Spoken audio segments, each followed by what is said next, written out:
بسم الله الرحمن الرحيم. سلام الله عليكم ورحمة الله تعالى وبركاته. وعند وضياش قدرنت يقيمها إنك مضن يا الله وكحر الجنة كان يوتيوب اسمع لقيل كسر هذا برنامج كي نقص سوينك وعنكوك ذكرنا إن شاء الله تعالى قصة أبي موسى الأشعري.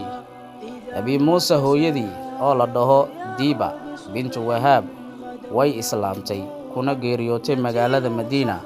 Abi Muusa wuxuu dhahay waxaan ka soo baxnay Yemen annaga oo ah dhowr iyo konton qabiilkayga ah oo ay ila socdeen laba wiil oo aan walaalo nahay waa Abu Raham iyo Abu Barda. Markaas ayaan u safarnay Najaashi dhulka Xabashada innagoo wadana doon. Xilliga waxaa la joogay Jacfar iyo asxaabtiisa nabiga waxaan u nimid markii la furtay Khaybar.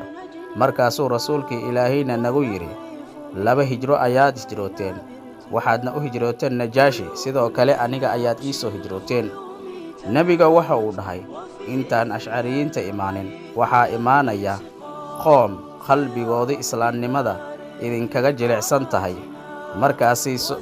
Markay soo dhawaadeen ayay qaadeen beri ayaan la kulmaynaa kuwaan jecleen Muhammad iyo asxaabtiisa. Markii dagaalkii Xunayn dhamaaday ayaa nabigu diray ciidan uu hogaaminayo Abu Aamir al-Ash'ari. Waxayna la kulmeen Dariid ibn Samma wayna dileen qoomkiisa waana la jibiyay, balse nin baa waran ku soo tuuray Abu Aamir oo faras fuushan waana uu asiibay. Markaasuu Abi Muusa uu ku dhahay Abi Aamir, adeer yaa kugu soo tuuray waranka?